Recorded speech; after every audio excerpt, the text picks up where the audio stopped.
കേരളത്തിലെ വയനാട് ജില്ലയിലെ സുൽത്താൻ ബത്തേരിക്കടുത്തുള്ള പശ്ചിമഘട്ടവും പൂർവ്വഘട്ടവും കൂടിച്ചേരുന്ന ഭാഗമായ അമ്പക്കുത്തി മലയിലെ രണ്ട് പ്രകൃതിജന്യമായ ഗുഹകളാണ് എടയ്ക്കൽ ഗുഹകൾ എന്നറിയപ്പെടുന്നത്.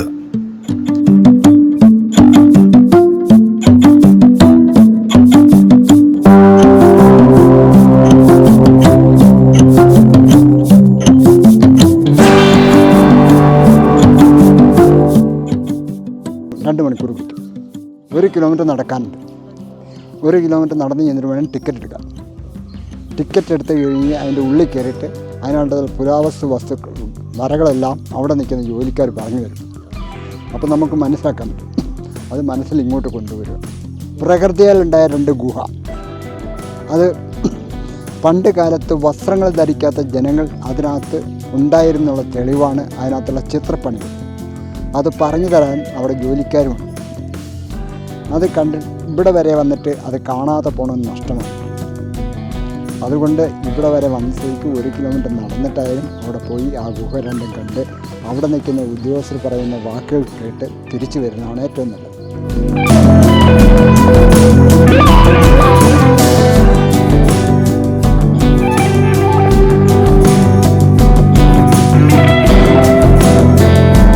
ചെറുശിലായുഗ സംസ്കാര കാലഘട്ടത്തിലെന്ന് കരുതുന്ന ശിലാലിഖിതങ്ങൾ ഈ ഗുഹയിൽ കാണപ്പെടുന്നു.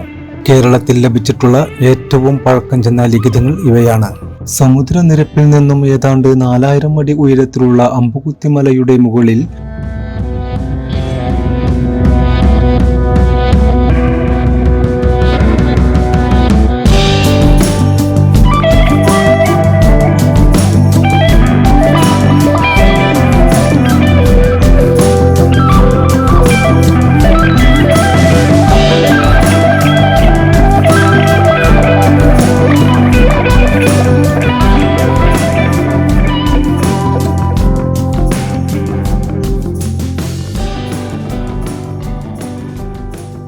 എൻ്റെ പേര് പോൾ മാത്യു എന്നാണ്. ഞാൻ എടയ്ക്കൽ കേവിലെ സ്റ്റാഫാണ്. നമ്മൾ നിൽക്കുന്നത് ഇപ്പോൾ ലോകപ്രശസ്തമായ എടയ്ക്കൽ കേവ്സാണ്. അമ്പുകുത്തി മലനിരയിൽപ്പെടുന്ന സ്ഥലമാണ് എടയ്ക്കൽ കേവ്. BC 4000-നും 6000-നും ഇടയിലുള്ള പുരാതനമാനത്തെ ആൾക്കാർ താമസിച്ചിരുന്നു കരുതപ്പെടുന്നതാണ് എടയ്ക്കൽ കേവ്സ്. അവിടെ കുറേ ചിത്രങ്ങളും എഴുത്തുകളും ഒക്കെ ഉണ്ട്. ലിപികളായിട്ട് പറയുന്ന 2 ലിപികളാണ്. ഒന്ന് തമിഴ് ബ്രഹ്മിയും പ്രാകൃത സംസ്കൃതവും. AD 3-ാം നൂറ്റാണ്ടിൽ എഴുതിയിരിക്കുന്ന കരുതപ്പെടുന്ന 2 എഴുത്ത് ലാംഗ്വേജാണ് ഉള്ളത്. ബാക്കി വരുന്ന ചിത്രങ്ങൾക്കൊക്കെ BC 4000 തൊട്ട് AD ആദ്യ കാലഘട്ടം വരെ എഴുതിയിരിക്കുന്ന ചിത്രങ്ങളുമുണ്ട്. ഇവിടെ വരുന്ന ടൂറിസ്റ്റുകൾക്ക് ഇവിടെ ഒരു പുരാവസ്തു വകുപ്പിൻ്റെ അണ്ടറിലുള്ള സ്ഥലമാണ്. ദിവസേന 1920 പേരെയാണ് നമ്മൾക്ക് അലോഡ് ചെയ്യാൻ കഴിയുള്ളൂ സുരക്ഷാ ഭീഷണി. അങ്ങനെ നമുക്കിവിടെ വരുന്നവർക്ക് വലിയ വേറെ നിയന്ത്രണങ്ങളൊന്നുമില്ല. വലിയ പാറയിൽ രൂപപ്പെട്ട ഒരു വിള്ളലിൽ മുകളിൽ നിന്ന് വീണുറച്ച കൂറ്റൻ പാറയാണ് മനുഷ്യനിർമ്മിതമല്ലാത്ത ഈ ഗുഹയെ സൃഷ്ടിക്കുന്നത്. കേരളത്തിലെ ഏറ്റവും പുരാതനമായ ഒരു രാജവംശത്തെപ്പറ്റി സൂചന നൽകുന്ന ശിലാലിഖിതങ്ങൾ ലോക കുത്തുചിത്രകലയുടെ ആദിമ മാതൃകകളെ അനുസ്മരിപ്പിക്കുന്ന തരത്തിലുള്ളവയാണ്. പ്രാചീനമായ ചിത്രങ്ങളും പിൻകാലത്ത് രേഖപ്പെടുത്തപ്പെട്ട ലിപികളും കാണാം.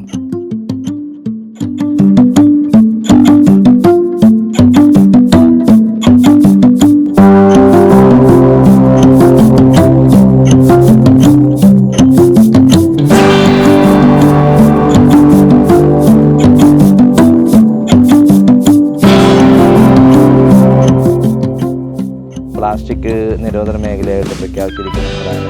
വെള്ളക്കുപ്പി മാത്രമേ മുകളിലേക്ക് കടത്തിവിടുന്നുള്ളൂ. അതും ഒരു ചെറിയ നിയന്ത്രണമുണ്ട്. ഓരോ പെർ ബോട്ടിന് 20 രൂപ വെച്ച് ഇവിടെ ഡെപ്പോസിറ്റ് ചെയ്യിക്കും. അത് നിങ്ങൾ തിരിച്ചു വരുമ്പോൾ ആ ക്യാഷ് റീഫണ്ട് ചെയ്യുന്ന രൂപത്തിൽ നമുക്ക് ഇതിൻ്റെ അകത്ത് പ്ലാസ്റ്റിക് കർശനമായിട്ട് നിരോധിച്ചിരിക്കുന്നതാണ്. വന്യമൃഗങ്ങളെ സാന്നിധ്യമായിട്ടൊന്നുമില്ല. ആകെ ഉള്ളത് കുരങ്ങ് ശല്യമുണ്ട്. പിന്നെ രാത്രി കാലങ്ങളിൽ പന്നീൻ്റെ ശല്യം വരാറുണ്ട്. അത് കുരങ്ങും, വേറെ വന്യമൃഗങ്ങളൊന്നുമില്ല. ഇതിൻ്റെ അടുത്തുനിന്ന് തന്നെ ഫോറസ്റ്റ് ഏരിയ നമുക്ക് ഇവിടെ നിന്ന് വരുന്ന ഒരു മുത്തങ്ങയാണ്. ഏകദേശം 10-20 കിലോമീറ്റർ ദൂരെ ആയതുകൊണ്ടാണ് വന്യമൃഗ ശല്യങ്ങളൊന്നും ഇല്ലാത്തത്.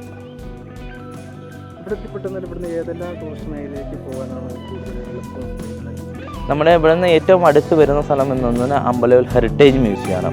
വയനാടിൻ്റെ പണ്ടത്തെ കിട്ടിയ സാധനങ്ങളെ സ്റ്റോർ ചെയ്തിരിക്കുന്ന സ്ഥലം അമ്പലവയൽ ഹെറിറ്റേജ് മ്യൂസിയം. 4 കിലോമീറ്ററാണുള്ളത്. അതിൻ്റെ അപ്പുറത്ത് ഒരു 6 കിലോമീറ്റർ പോയി കഴിഞ്ഞാൽ ശിങ്ങേരി ഹിൽസ് വരുന്നുണ്ട്. അവിടെ നിന്ന് പിന്നെ ഒരു 6 കിലോമീറ്റർ കൂടെ പോയി കഴിഞ്ഞാൽ കാരാപ്പുഴ ഡാം വരുന്നുണ്ട്. പിന്നെ ഇവിടെ നിന്ന് അമ്പലവയലിൽ നിന്നൊരു 20 കിലോമീറ്റർ പോയാൽ കാന്തൻപാറ വെള്ളച്ചാട്ടം വരുന്നുണ്ട്. ഇതൊക്കെയാണ് നമ്മുടെ എടക്കൽ ഗുഹേൻ്റെ സമീപത്തുള്ള ടൂറിസ്റ്റ് പ്ലേസുകൾ. അതാണ് ലീഗലി ഉള്ളതും അൺലീഗലി ആയിട്ടും കുറേ പ്ലേസുകൾ വേറെ ഉണ്ട്. വരുന്നവരോടെ നമ്മളെ സെറ്റ് ആൻഡ് സേഫ്റ്റി ആയിട്ട് വരിക, നമ്മൾ ഇവിടെ പറയുന്ന ജീവനക്കാർ പറയുന്ന നിർദ്ദേശങ്ങൾ പാലിക്കുക, ഒക്കെ നല്ല രീതിയിൽ സംരക്ഷിക്കുക. നമ്മുടെ പ്രകൃതിയെ എത്രയും നല്ല രീതിയിൽ സംരക്ഷിക്കുക. വയനാട് ടൂറിസം എന്ന് പറയുന്നത് എല്ലാം പ്രകൃതി തന്നിരിക്കുന്ന ടൂറിസ്റ്റ് കേന്ദ്രങ്ങൾ, അത് നല്ല രീതിയിൽ സംരക്ഷിക്കണമെന്നാണ്. ഇടയ്ക്കൽ ഗുഹ എന്ന പേരിന് പിന്നിലും ഒരു കഥയുണ്ട്. പാറകൾക്കിടയിലെ അഥവാ പാറയുടെ നടുവിൽ ഉണ്ടായ വിള്ളലിലേക്ക് അല്ലെങ്കിൽ ഇടയിലേക്ക് മുകളിൽ നിന്ന് വീണ് കിടക്കുന്ന ഒരു വലിയ കല്ലാണ് പേരിനാധാരം. 98 അടി നീളവും 22 അടി വീതിയുമുള്ള ഈ വിള്ളലാണ് ഗുഹയെ രൂപപ്പെടുത്തുന്നത്. ഇതിന് 30 അടിയോളം ഉയരവുമുണ്ട്. ചരിത്രത്തിലൂടെ സഞ്ചരിക്കുമ്പോൾ 1901 മലബാറിലെ ജില്ലാ പോലീസ് സൂപ്രണ്ടായിരുന്ന ഫ്രെഡ് ഫോസറ്റ് ആണ് ഈ ഗുഹകൾ കണ്ടെത്തിയത്. ദക്ഷിണേന്ത്യൻ ചരിത്രരചനയിൽ വഴിത്തിരിവുണ്ടാക്കിയ എടക്കൽ ഗുഹകളെ ലോകശ്രദ്ധയിലേക്ക് കൊണ്ടുവന്നത് ആദിവാസികളായ മുള്ളുക്കുറുമാരുടെയും പണിയരുടെയും സഹായത്തോടെ കാടുവെട്ടി വഴിയുണ്ടാക്കിയാണ് അദ്ദേഹം ഇവിടേക്ക് എത്തിയത്. ഫോസർ അക്കാലത്ത് നിരവധി തവണ ഗുഹകളെ പറ്റി പഠനം നടത്തുകയുണ്ടായി. അദ്ദേഹത്തിന് ശേഷം RC ടെബിൾ 1896, ബ്രിസ്വുഡ് 1897, ഡോക്ടർ ഷുൽസ് 1896, കോളിൻ മെക്കൻസി എന്നിവർ എടക്കലിനെ കുറിച്ചും സമീപത്തുള്ള പുരാതന പരിഷ്കൃതിയെ പറ്റിയും പഠനങ്ങൾ നടത്തി. ഇത് എൻ്റെ ആണ്. ഇത് അമ്പൂത്തി മല ഭാഗമാണിത്. അമ്പൂത്തി മലയിലാണ് എടക്കൽ കേവ് സ്ഥിതി ചെയ്യുന്നത്. ആദ്യം കുറച്ച് വർഷങ്ങൾക്ക് മുൻപ് മുകളിലോട്ടും കൂടി ഒരു ട്രക്കിംഗ് ഉണ്ടായിരുന്നു. ഏകദേശം ഒരു 300 അടിയുടെ മുകളിലോട്ട് കയറി കഴിഞ്ഞാൽ ഒരു വ്യൂ പോയിൻ്റ് ഉണ്ടായിരുന്നു. ഇപ്പോൾ അത് നിർത്തിവെച്ചിരിക്കുകയാണ്. കുറച്ച് സ്ലൈഡിങ് ഏരിയ ആണത്. 2009 മുതൽ കൂടുതൽ ബാൻ ചെയ്തിരിക്കുകയാണ്. താഴ്വാരം കാണുന്നത് അമ്പലവേൽ ടൗൺ ആണത്. അവിടെ ഒന്ന് ടൂറിസ്റ്റ് പ്ലേസുകളുണ്ട്. ലെഫ്റ്റ് സൈഡിൽ അവിടെ കാണുന്നത് ചീങ്ങേരി ഹിൽസ് ആണ്. അതേപോലെ അത് ഫാൻറ്റം റോക്ക്, 2 പാറകൾക്കിടയ്ക്ക് ഒരു കല്ലിങ്ങനെ പൊങ്ങി നിൽക്കുന്നതാണ്. അതാണ് ഫാൻറ്റം റോക്ക്. കുറച്ചും കൂടി മുന്നോട്ട് അത് മീനങ്ങാടി ടൗണ്, ഇത് അമ്പലവേൽ ടൗൺ. ഈ സൈഡിൽ ലെഫ്റ്റ് സൈഡിൽ കാണുന്നത് അത് കൃഷ്ണഗിരി സ്റ്റേഡിയം ഒക്കെ അവിടെ കാണുന്നത്.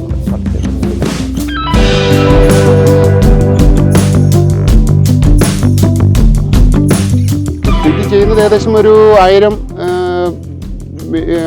4000 ഫീറ്റ് ഹൈറ്റിലാണ് എടക്കൽ കേവ് സ്ഥിതി ചെയ്യുന്നത്. പഴയകാലത്തെ ചിത്രങ്ങളാണ്, 6000 വർഷം മുൻപുള്ള ചിത്രങ്ങളാണ്, ഗുഹാചിത്രങ്ങളാണ് ഇവിടെ മെയിനായിട്ട് അവർ കോരി വരച്ചിരിക്കുന്നത്. കാരണം ആ സമയത്ത് കമ്മ്യൂണിക്കേഷന് വേണ്ടിയിട്ട് ലാംഗ്വേജും ലെറ്റേഴ്സും ഇല്ലാത്തതുകൊണ്ട് കമ്മ്യൂണിക്കേഷൻ പർപ്പസിന് വേണ്ടിയിട്ട് old tribals, stone age peoples ഇവിടെ താമസിച്ചിരുന്നു. അവർ വരച്ച് വെച്ച ഗുഹാചിത്രങ്ങളാണ് ഈ കേവിലുള്ളത്. ഇതാണ് മെയിൻ കേവ്. 2 കേവാണുള്ളത്. ഒന്ന് താഴെ നിന്ന് നിങ്ങൾ വന്നപ്പോൾ ഓൺ ദ വേ ഒരു കേവ് ഉണ്ടായിരുന്നു. അത് ഫസ്റ്റ് കേവ്, ഇത് സെക്കൻഡ് കേവ്. സ്ഥിതി ഇതാണ് അമ്പൂത്തി മല. ഈ മലഭാഗം എല്ലാം അമ്പൂത്തി മലകളാണ്. ഉള്ളിലോട്ടാണ് കേവ് ഉള്ളത്.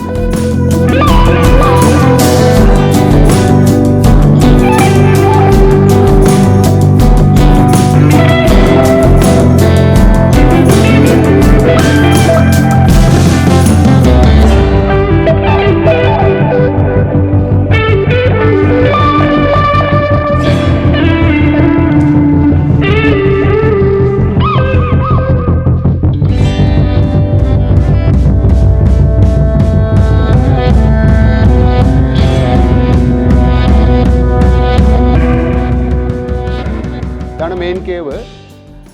ഇത് ഏകദേശം ഒരു 30,000 വർഷം പഴക്കമാണ് ഇതിന് കണക്കാക്കുന്നത്. ഒരു ശക്തമായ ഭൂകമ്പത്തിലുണ്ടായതാണ് ഇതെന്ന് പറയപ്പെടുന്നത്. ഈ കല്ലുകളിങ്ങനെ വിരിഞ്ഞിട്ട്, ഭൂകമ്പത്തിൽ വിരിഞ്ഞിട്ട് ഈ കല്ല് മുകളിൽ നിന്നും ഉരുണ്ട് വന്ന് ഇതിൽ തങ്ങി നിൽക്കുന്നതാണ്. അതുകൊണ്ടാണ് ഇതിന് എടക്കൽ എന്ന് പേര് വരുന്നത്. ഇടയ്ക്കുള്ള കല്ല് എന്നർത്ഥം. ഈ കല്ലിങ്ങനെ തങ്ങി നിൽക്കുന്നതുകൊണ്ടാണ് എടക്കൽ എന്ന് പേര് വരുന്നത്. ഇവിടെ ട്രൈബൽസ് താമസിച്ചിരുന്നു. ഏകദേശം 6000 വർഷം മുൻപ് താമസിച്ചിരുന്നു എന്നാണ് പറയപ്പെടുന്നത്. ആ സമയത്ത് അവർക്ക് കമ്മ്യൂണിക്കേഷന് വേണ്ടിയിട്ട് ലാംഗ്വേജ് ലെറ്റേഴ്സ് നടത്തുന്നുണ്ട്. കമ്മ്യൂണിക്കേഷൻ പർപ്പസിന് വേണ്ടി വരച്ചു വെച്ച പലതരത്തിലുള്ള ഗുഹാചിത്രങ്ങളാണ്. നവീന ശിലായുഗത്തിൽപ്പെട്ട ചിത്രങ്ങളാണ് ഇത് പറയപ്പെടുന്നത്. നവീന ശിലായുഗത്തിൽ അവർ സ്റ്റോൺ വേപ്പൺസ് ഉപയോഗിച്ച് കോറി വരച്ചു ചിത്രങ്ങൾ, പലതരത്തിലുള്ള ചിത്രങ്ങൾ കമ്മ്യൂണിക്കേറ്റ് ചെയ്യാനും അവരുടെ കൂടെ ഉണ്ടായിരുന്ന കാര്യങ്ങളും ഒക്കെ അവർ ചിത്രങ്ങളായിട്ട് വരച്ചു വെച്ചു. അതിൽ മെയിൻ ചിത്രം വന്നിട്ട് ഇതാണ്, ഒരു ട്രൈബൽ ലീഡർ കൈയൊക്കെ കുക്കി നിൽക്കുന്നതായിട്ടാണ് ഇത്. ട്രൈബൽ ലീഡറിൻ്റെ മെയിൻ ചിത്രമാണിത്. ഇത് സെയിം പേഴ്സൺ ബാക്ക് സൈഡാണ്.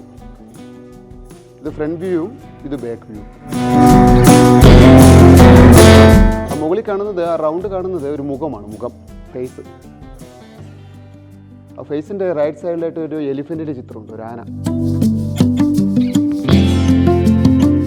മുകളിൽ ഒരു ലേഡി ഫിഗറുണ്ട്, ഒരു സ്ത്രീ രൂപമുണ്ട്. മുകളിൽ ഒരു സ്ത്രീ രൂപം, ലെഫ്റ്റ് സൈഡിൽ ഒരു കുട്ടിയുടെ രൂപമുണ്ട്, സ്ത്രീയും കുട്ടിയുമാണത്. ഇവിടെ ഒരു റൗണ്ട് കാണുന്നത് അത് സൂര്യനെയാണ് സ്മരിക്കുന്നത്. പണ്ട് കാലത്ത് ജനങ്ങൾ ദൈവമായിട്ട് ആരാധിച്ച് സൂര്യനാണ്. അപ്പോൾ സൂര്യൻ്റെ ചിത്രമായിട്ട് അത് കണക്കൂട്ടുന്നു. അതിൻ്റെ മുകളിൽ ഒരു മയിലിൻ്റെ ചിത്രമുണ്ട്, ഒരു പീക്കോക്ക് സൂര്യൻ്റെ മുകളിലായിട്ട്. അവിടെ ഒരു സ്റ്റെപ്പ് പോലെ കാണുന്നത് അതൊരു ഉന്തുവണ്ടിയുടെ ചിത്രമാണ്, ഒരു ട്രോളി വെക്ക്. അതിൻ്റെ നടുക്ക് രണ്ട് സൈഡിലായിട്ട് അതിൻ്റെ ചെറിയ വീൽസുകളും ഉണ്ട്. രണ്ട് സൈഡിൽ വീൽസുകൾ.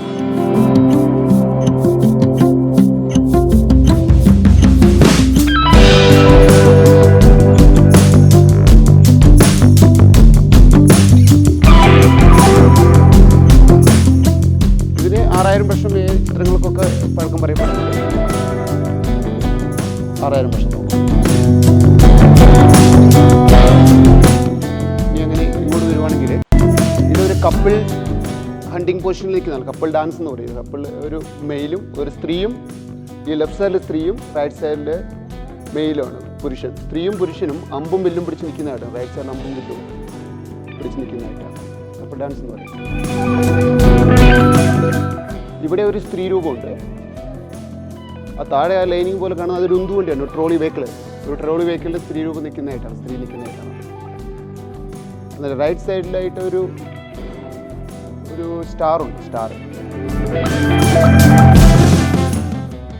ഇത് ആ സമയത്ത് അവർ ഉപയോഗിച്ചെന്ന് പറയപ്പെടുന്ന വെപ്പൺസിൻ്റെ സിമ്പിൾസാണ്. നൈഫ്, ചിസൽസ് എല്ലാം സ്റ്റോൺ വെപ്പൺസാണ്.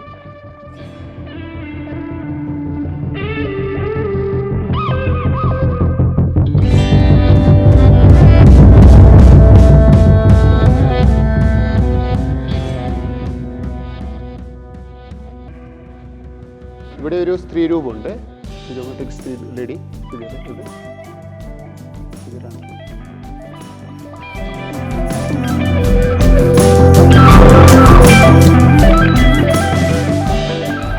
ഇതൊരു വൈൽഡ് ആനിമലാണ്, കൺഫേം അല്ല എന്താണ്, പക്ഷെ ഒരു വൈൽഡ് ആനിമലിൻ്റെ ചിത്രമാണിത്.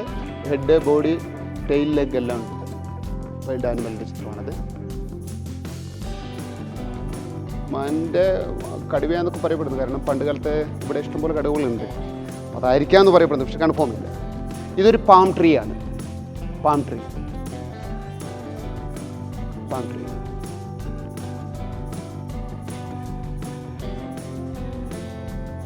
ഇത് 2 ഫ്ലവറാണ്, രണ്ട് ഫ്ലവർ പൂക്കളാണ്, 2 പൂവ്.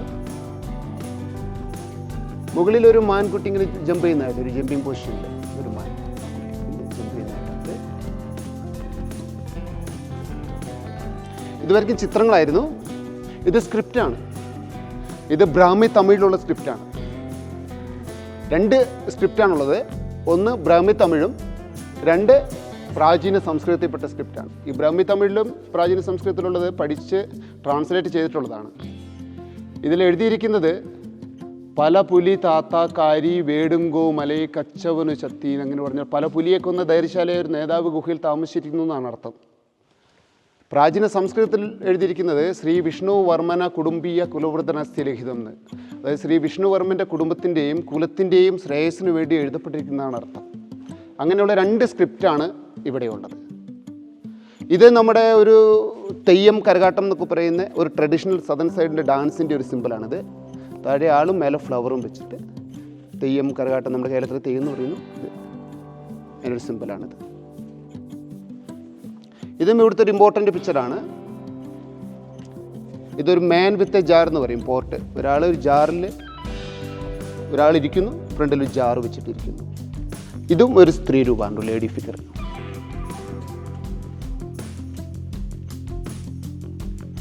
അങ്ങനെ പലതരത്തിലുള്ള ചിത്രങ്ങളാണ്. സ്ക്രിപ്റ്റ് 2 ഉള്ളൂ. ഇത് ഒരു 500 സ്ക്വയർ ഫീറ്റിൽ ചിത്രങ്ങളുണ്ട് ഇവിടെ, പക്ഷേ ഒരു 20% നമുക്ക് കൺഫേം ആയിട്ടുള്ളൂ. ബാക്കി സ്റ്റെപ്പ് ബൈ സ്റ്റെപ്പ് ആളുകൾ താമസിച്ചതുകൊണ്ട് ഓവർലാപ്പിംഗ് ആയിട്ടുണ്ട് കുറച്ച് ചിത്രങ്ങളൊക്കെ. അപ്പോൾ അതിനെ പറ്റി സ്റ്റഡി നടന്നുകൊണ്ടിരിക്കുന്നതാണ് എപ്പോഴും. അതെ, എപ്പോഴും സെർച്ച് നടത്തുന്നത്. ഇത് കണ്ടുപിടിച്ചത് 1894. അന്നത്തെ മലബാർ പോലീസ് സൂപ്രണ്ടായിരുന്ന ഫെഡറിക് ഫൗസറ്റ് എന്ന് പറഞ്ഞ ബ്രിട്ടീഷുകാരൻ ഇത് കണ്ടുപിടിച്ചു. അദ്ദേഹം ഇവിടുത്തെ SP ആയിരുന്നു. ഹണ്ടിങ്ങിന് വേണ്ടിയിട്ട് വന്നാണ്. അപ്പോൾ ഈ കേവിൻ്റെ ഉള്ളിൽ കയറി ഇതിന് ഇമ്പോർട്ടൻ്റ് മനസ്സിലാക്കിയതിന് ശേഷം 1901 ഇന്ത്യൻ ആൻറ്റിക്വറി എന്ന് പറഞ്ഞ മാഗസിനിൽ ഒരു ലേഖനം എഴുതി ഇത് പബ്ലിഷ് ചെയ്തു. അതോടുകൂടിയിട്ട് ജനങ്ങൾക്ക് ഇതിനെപ്പറ്റി മനസ്സിലാകുന്നുണ്ട്. സീരവിൽ നിന്ന് 4000 ഫീറ്റ് ഹൈറ്റിൽ സ്ഥിതി ചെയ്യുന്നു 2 കേവ്.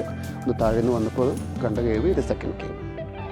ഇത് ഒരു റോക്ക് ഷെൽട്ടറായിട്ട് ഉപയോഗിച്ചതാണ്. മഴയിൽ നിന്ന് വന്യമൃഗത്തിൽ നിന്ന് രക്ഷപ്പെടാൻ ഉപയോഗിച്ചിരുന്ന ഒരു റോക്ക് ഷെൽട്ടറാണ് മെയിനായിട്ട്. മഴ പെയ്യുമ്പോൾ വെള്ളം ഇത് കൂടി ഇങ്ങനെ ഡ്രെയിനേജായി പോയിക്കൊണ്ടിരിക്കും, വെള്ളം നിൽക്കില്ല. അതുകൊണ്ടാണ് അവർ പോയിക്കൊണ്ടിരിക്കും, വെള്ളം ഉള്ളിലോട്ട് പോയിക്കൊണ്ടിരിക്കും. അതുകൊണ്ടാണ് അവർ റോക്ക് ഷെൽട്ടറായിട്ട് ഇത് ഉപയോഗിച്ചത്. ഇത് സ്ഥിതി ചെയ്യുന്നത് അമ്പൂത്തി മലയിൽ. മലയുടെ പേര് അമ്പൂത്തി എന്ന് പറയും.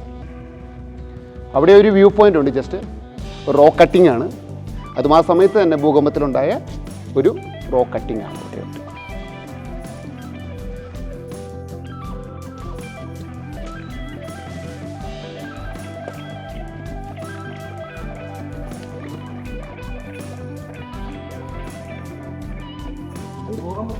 അതെ അതെ, ഭൂകമ്പത്തിലുണ്ടായ എർത്ത്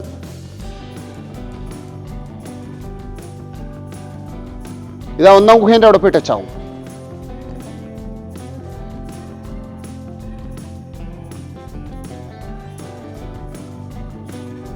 അവിടെ നിന്നാൽ ആ ഫാൻറ്റം ബ്രോക്ക് കാണാം.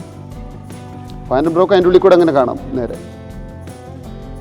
എന്നാൽ ഫാൻറ്റം ബ്രോക്കിൻ്റെ ഒരു ഷോയും കൂടെ ഇവിടെ കിട്ടും.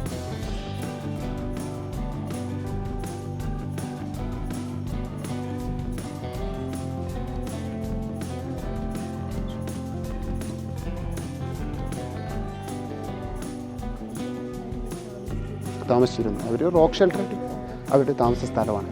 അതെ, കിടക്കാനൊക്കെ വെള്ളം അവർ താഴത്തെ ഒരു വന്നപ്പോൾ ഫസ്റ്റ് കേവിൽ വെള്ളം സ്റ്റോറേജ് ചെയ്ത് വെക്കുന്ന കേട്ടില്ലേ, അത് ഭൂമിക്കടിയിൽ നിന്ന് ഇങ്ങനെ വന്നുകൊണ്ടിരിക്കുന്ന വെള്ളമാണ്. അതൊരിക്കലും നിൽക്കില്ല, അതിങ്ങനെ വന്നുകൊണ്ടിരിക്കും, ഓർവയായിട്ട് ഇങ്ങനെ വന്നുകൊണ്ടിരിക്കുന്നതാണ്. മഴക്കാലത്തും വേനൽക്കാലത്തൊക്കെ വെള്ളമുണ്ട്. ഒരിക്കലും എത്ര ചൂടുണ്ടെങ്കിലും വെള്ളം പറ്റില്ല, ഭൂമിക്കടിയിൽ നിന്ന് ഇങ്ങനെ വരുന്ന വെള്ളമാണ്. പ്രാചീന കാലത്തെ നവീന ശിലായുഗ കാലഘട്ടത്തിലെ ഗുഹകൾ ഈ മലയിലുണ്ട്. ക്രിസ്തുവിന് മുൻപ് 8000 വർഷത്തോളം ഈ ഗുഹകളിലെ ചുമർചിത്രങ്ങൾക്കും പ്രായമുണ്ട്. കല്ലിൽ കൊത്തിയാണ് ചിത്രങ്ങൾ നിർമ്മിച്ചിരിക്കുന്നത്.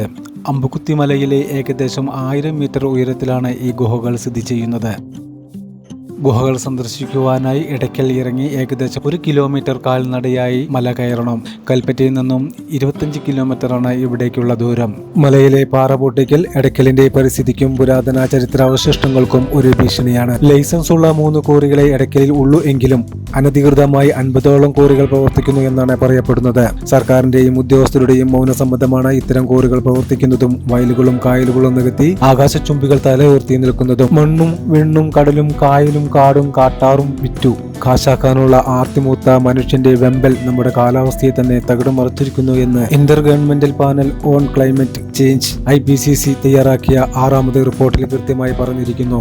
ലോകത്താകെയുള്ള ശാസ്ത്രജ്ഞർ ചേർന്ന് തയ്യാറാക്കിയ റിപ്പോർട്ട് നാം വളരെ ഗൗരവത്തിൽ പരിഗണിക്കേണ്ട ഒന്നാണ്. പ്രളയാനന്തരം നദികൾ വറ്റി വളരുന്നു, കൊടും വരൾച്ച നമ്മെ ഉറ്റുനോക്കുന്നു, ഉഷ്ണവാതങ്ങൾ വലിയ തോതിൽ ഉണ്ടാകുന്നു. ശാസ്ത്രീയ പഠനങ്ങൾ നടത്താതെ പരിസ്ഥിതി ലോല മേഖലകളിൽ ഉൾപ്പെടെ നടത്തുന്ന ഖനന പ്രവർത്തനങ്ങൾ മൂലം അസ്ഥിര പ്രദേശങ്ങളുടെ ദൈർഘ്യം വർദ്ധിക്കുന്നു. ഇന്ത്യയിൽ 85% ഭൂപ്രദേശങ്ങളും പ്രകൃതി ദുരന്ത സാധ്യത പ്രദേശങ്ങളാണെന്ന് പഠനങ്ങൾ വ്യക്തമാക്കുന്നു. ആഡംബരതുറയിൽ നാം പുറന്തള്ളുന്ന ഹരിതഗ്രഹവാതകങ്ങൾ ആഗോള താപത്തിനും കാലാവസ്ഥാ വ്യതിയാനത്തിനും ആക്കം കൂട്ടുന്നു. മഞ്ഞുമലകളുടെ നാശത്തിനും നിമിഷപ്രളയത്തിനും സമുദ്രജല വിധാനം ഉയരാനും ഇത് കാരണമാകുന്നു. കഴിഞ്ഞ വർഷങ്ങളിൽ കേരളത്തിൽ ഉണ്ടായ ദുരന്തങ്ങൾ എന്നിവയിൽ നിന്നെല്ലാം പാഠം പഠിക്കാൻ നാം തയ്യാറാകണം. പ്രകൃതിയോട് മനുഷ്യൻ കാട്ടിയ ക്രൂരതയ്ക്കും പ്രകൃതി നൽകുന്ന മറുപടിയായി നമുക്ക് ഇത്തരം ദുരന്തങ്ങളെ കാണാൻ കഴിയും. പ്രളയാനന്തരം പുനരധിവാസവും പുനർനിർമ്മാണവും പുരോഗമിക്കുമ്പോൾ പരിസ്ഥിതി സൗഹൃദമായ പരിസ്ഥിതി ലോല മേഖലകളെ സംരക്ഷിച്ചുകൊണ്ടുള്ള ആവാസ വ്യവസ്ഥയ്ക്ക് കോട്ടം തട്ടാതെ സുസ്ഥിര വികസനം കാഴ്ചപ്പാടും ഉണ്ടാകുമെന്നും അങ്ങനെ ദുരന്തങ്ങളെ ഒരു പരിധിവരെ തടഞ്ഞു നിർത്താമെന്നും നമുക്ക് പ്രത്യാശിക്കാം.